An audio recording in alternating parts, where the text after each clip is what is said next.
In my mind, there are three scenarios where Missouri true freshman Sam Horn could see the field this year, and one of them is decidedly a lot more exciting than the other. So let's talk about that and more coming up right now on Locked On Mizzou. You are Locked On Mizzou, your daily podcast on the Missouri Tigers, part of the Locked On Podcast Network, your team every day.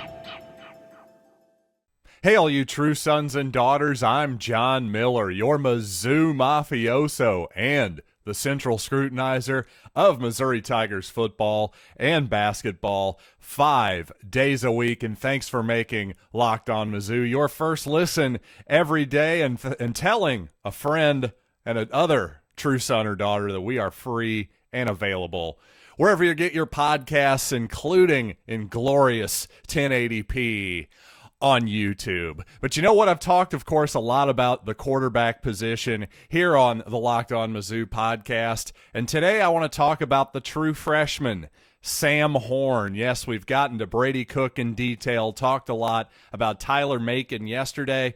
But how about Sam Horn? Do we think he's going to see the field this year? Well, number one, I think the odds are very likely that Sam does see the field this year. And if I were a betting man, and in fact, well, actually, I am a betting man quite frequently over at betonline.net, in fact, well, I would put my money on Week 3, Abilene Christian University at Faurot Field, considering, just as a reminder, this will be obvious for some of you, but just as a reminder, the way the redshirt rules are these days, you can play in up to 4 contests and preserve your eligibility. You won't burn that redshirt season, in other words. So I think the odds are, obviously barring injury, you can say that about any football player, but I'd say there's a 99% chance that Sam Horn will at least see some mop-up snaps at some point this season. Again, I think Week 3 against Abilene Christian is really likely.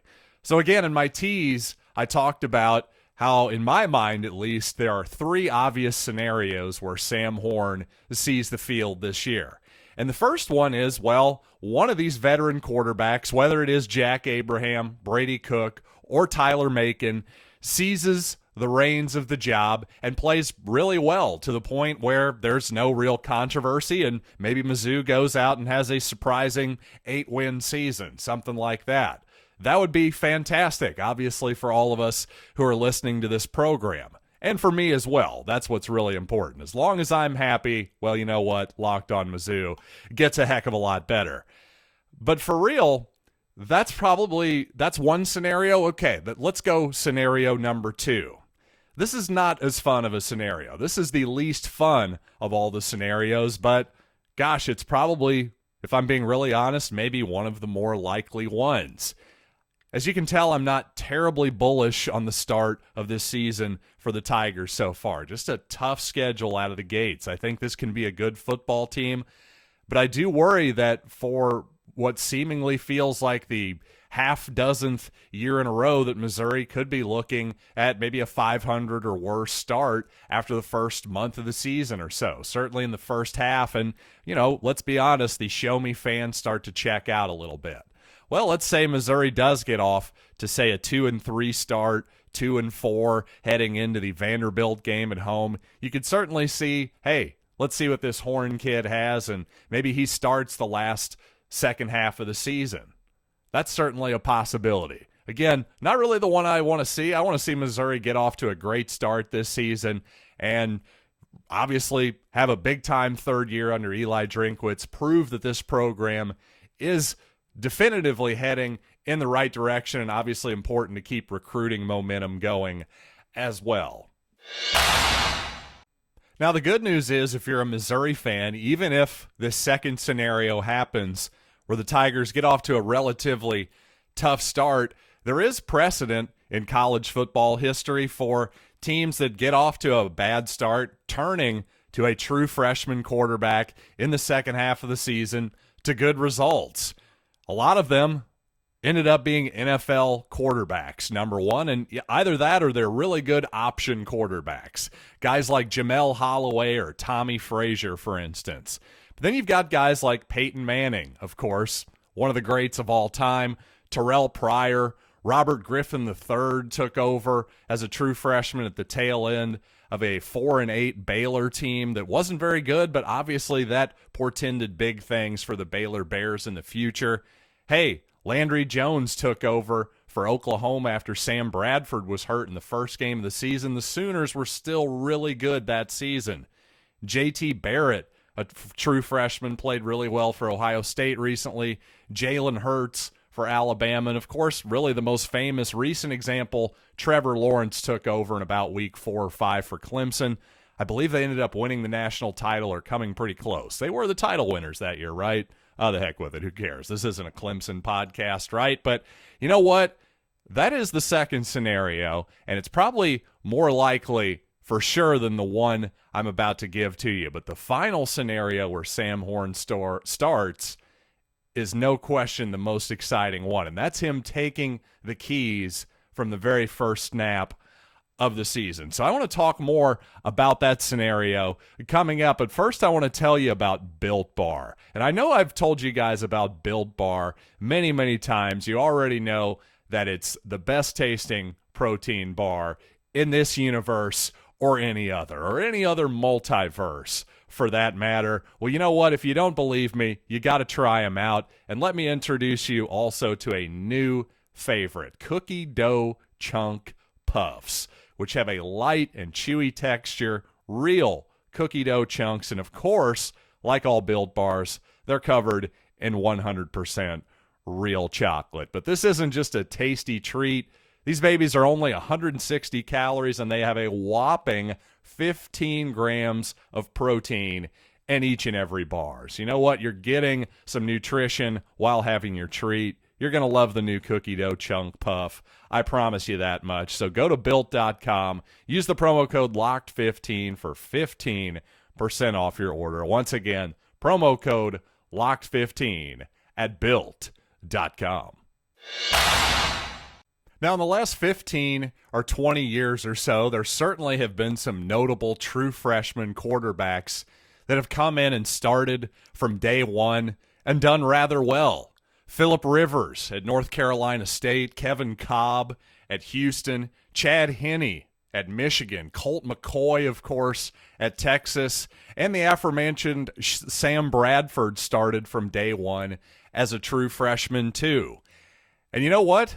It kind of harkens me back actually to 20 years ago when I was playing the NCAA football video game. And of course, I always played with the Missouri Tigers unless my friend Brett Eubank was over, because Brett, well, he had discovered number 16 on the roster. Now, we didn't know much about number 16 yet, but of course that young man would turn out to be Brad Smith. Now, it always cracked me up because not only would Brett, before Brad Smith was even named as a starting quarterback at Missouri, he would substitute number 16 in, run around, make a fool of my linebackers at the second level when they were chasing him around. Even a spy wasn't good enough for this kid. But it cracked me up because at that time, of course, your backup quarterback would be the holder on extra points and field goals, and my friend Brett wasn't good enough for him to bench Kurt Farmer. He also had to taunt him as well by saying, "Hold it, Farmer, hold it, Farmer." Something that's been stuck in my head for 20 years. And now it's stuck in yours. I just had to share that really quick. But the point is, actually, not the perfect comparison because obviously Brad Smith was a redshirt freshman. He had a full season on campus at Missouri. So this wouldn't be, I guess the comparison to Brad Smith would be more like Johnny Manziel or Jameis Winston. Two guys who started their first year, had tremendous success, and were redshirt freshmen, right? But who, again, those true freshmen that I just listed, those are all guys that ended up playing in the National Football League, by the way. So if it just so happens that come game week, history tells us, by the way, that if Sam Horn indeed is your starter for Missouri week 1, we're probably not going to know until about Monday of game week for sure. I bet Eli Drinkwitz keeps that one under the vest. That's just my guess. But if that actually happens and Sam Horn comes in and is a really good starting quarterback at the college level from the beginning, that guy's got an NFL future, almost certainly. If you just listen to that list that I just gave you, every single one of those guys was drafted into the NFL and played at least multiple years as a backup quarterback at the very least. So that's really interesting to note. And again, with Horn's upside, with his arm talent, again, the guy is a Major League Baseball prospect on the mound. He's got that arm. He's got the legs, too. He's a multi-sport athlete. I think the upside is just really, really exciting. You've got everything you could possibly imagine. The only problem is, as I said before, unlike Brad Smith, Sam Horn just hasn't been here very long. He chose to not come early and play spring ball, unlike Luther Burden and several other guys did. And you know what? That's okay, by the way. I'm fine with that. If I were Sam Horn's dad, I would have probably told him to do the same thing because, you know what? He went out there and won a state championship in Georgia with probably some of his best friends in life. That's an experience that you only get to have once, and I promise you, he's not going to regret that whatsoever. So a fine decision there, but the reality of that is he would have had a better chance to start if he had been here in the spring, period. So I just would be really, really surprised if Horn is your number one, day one starter. He takes the first snap at Faurot Field against Louisiana Tech on September 1st. But if it does happen, I'm going to be excited beyond belief. I can tell you that right now. Now, speaking of true freshmen, I talked a lot lately about how the Missouri defensive line is a little bit undersized, especially on the interior. And I also talked about how there's really not any two-gap type players on this Missouri defensive line, just not really that size. Well, there is probably at least one notable exception to that. I mentioned Kyron Montgomery already and how we probably need to be patient with him as he comes back, as that redshirt freshman comes back from a knee injury.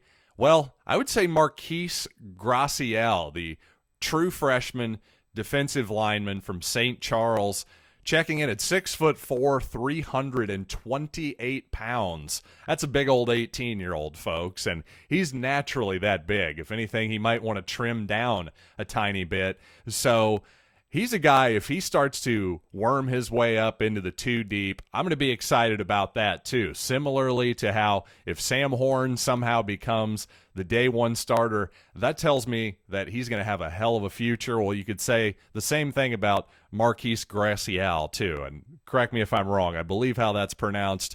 We'll figure it out once the season gets going. But again, I'm really excited to see the St. Charles product potentially make an impact on the interior for the Tigers this fall. And coming up, I want to talk about the Missouri running back situation just a little bit more. Curtis Looper sounds open to a running back committee. So let's talk about those possibilities and some potential new rules in college basketball that I'm not a huge fan of. Based on his recent comments, it sure seems like Missouri running backs coach Curtis Looper is very much open to a running back by committee, and really I would be too. I think Missouri has a wide variety of talent at that position, and I think they might be well served to use each of those players to fit their strengths and also just how about 100% max effort on every snap by your running backs? I really think Missouri has enough depth to pull that off and also to run some hurry-up scenarios if they would like as well without, again, worrying about running anybody down. Now, on the other hand, that sounds great. I believe Curtis Looper. It just, to me, based on the evidence I've seen so far, 3 years of Eli Drinkwitz as a head coach, including one at Appalachian State, it sure seems like to me Eli finds a running back that he likes best and just rides him hard. We've seen that 3 straight years. I don't have any reason to believe that that's going to change in year 4. I really don't. And let's move to college basketball for just a little bit to finish out this edition of Locked On Mizzou. Hopefully you listened to Tuesday's show. I had Jason Jordan on, the newest member of the Locked On Network. He's also with Sports Illustrated. Guy just knows college basketball, high school recruiting like the back of his hand. And we talked a little bit about Dennis Gates' recruiting strategy of casting a wide net, making tons of offers to highly ranked prospects. Well, it seems like that strategy has paid off. We talked about Trent Pierce and Anthony Robinson. Well, Missouri not only getting some social media love from some guys that are highly ranked, but also an official visit as well. 2024 big man James Brown, ranked number 31 overall in the country by Rivals.com. October 1st, he's going to be making an official visit to Mizzou. So, hey, that's a big-time official visit get right there. Again, Gates keeps recruiting at this level. Things are going to turn around pretty quickly, folks. So, very excited for basketball right now. But you know what I'm not terribly excited about is the NCAA messing around with a great sport once again. Well, flopping. Hey, not a huge fan of flopping. If I were going to try to get rid of flopping, I would just change the way the charge is called. Maybe even expand the stupid semicircle. That has its own problems as well, but it's almost as though if we're going to have a semicircle where you the restricted area, if you will, it almost needs to be farther out to me. That's just my opinion. But the actual change that's being recommended here by the NCAA Basketball Rules Committee, flopping will now result in a Class B technical foul. Now, this isn't as massive of a change as you might imagine because, well, previously players called for flops. You might remember in the last couple years or so, you could get a warning for a flop then before receiving a technical foul. Well, it's just going to be a little bit harsher of a penalty at this point. The reason I'm saying it's not that massive of a change, I don't think I saw more than, 2 or 3 flop warnings all season last year for Missouri specifically. So it's not something that seems to be called all that much, but I have to say, I don't know that empowering NCAA officials more is necessarily the path to joy here, is all I'm trying to say. I don't know. I'm questioning that one. I'm on the fence about it. Again, like you know, not a big fan of flopping, that's for sure, but I just don't know that this is going to result in changing the game whatsoever. Maybe it's just a wash, but ultimately, there is one more rule change that they're recommending that I'm just frankly in death to the infidels mode, and you'll see why. Conferences and the NIT will be able to experiment this season with 5 media timeouts per half assessed at the dead ball period. The first one under 17, 14, 11, 8, and 4. I got to be honest with you, folks. I already thought the under 16, 12, 8, and 4 media timeouts per half for a total of 8 in a 40-minute game was already obnoxious enough. There are already enough stops and starts to college basketball right now, especially in a world of instant replay. I just hate this. I absolutely hate this with every fiber of my being. Once again, there's no reason to do this whatsoever other than just a naked money grab for another commercial break, which, I don't know, again, for what? For who?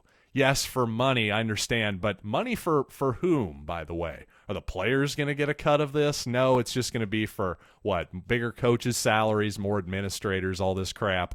Of course, the fans don't want this. The players certainly don't need it or want it. You think 3 minutes into the game, a bunch of 19-year-old guys in great shape need another break? It's just absurd. It's the opposite of the way we should be going. If anything, the men's game should be going toward the women's game. Just make it into quarters so that way you have a natural break after 10 minutes. And hey, every 5 minutes we'll take a media timeout. How about that? I think we should have one less media timeout per half than one more. Certainly keep it the same. I don't know how anybody could disagree with me on this. And frankly, if you do, you heard me. Death to the infidels. But hey, thanks again for making Locked On Mizzou your first listen. Thanks for telling a friend all about this show. Now, why don't you make your second listen Locked On SEC every day? Chris Gordy, your local Locked On experts, great guests like ESPN's Alyssa Lang, take you all across the SEC in less than 30 minutes. Once again, that's Locked On SEC. So until next time, I'm John Miller, and you have been listening to Locked on Mizzou.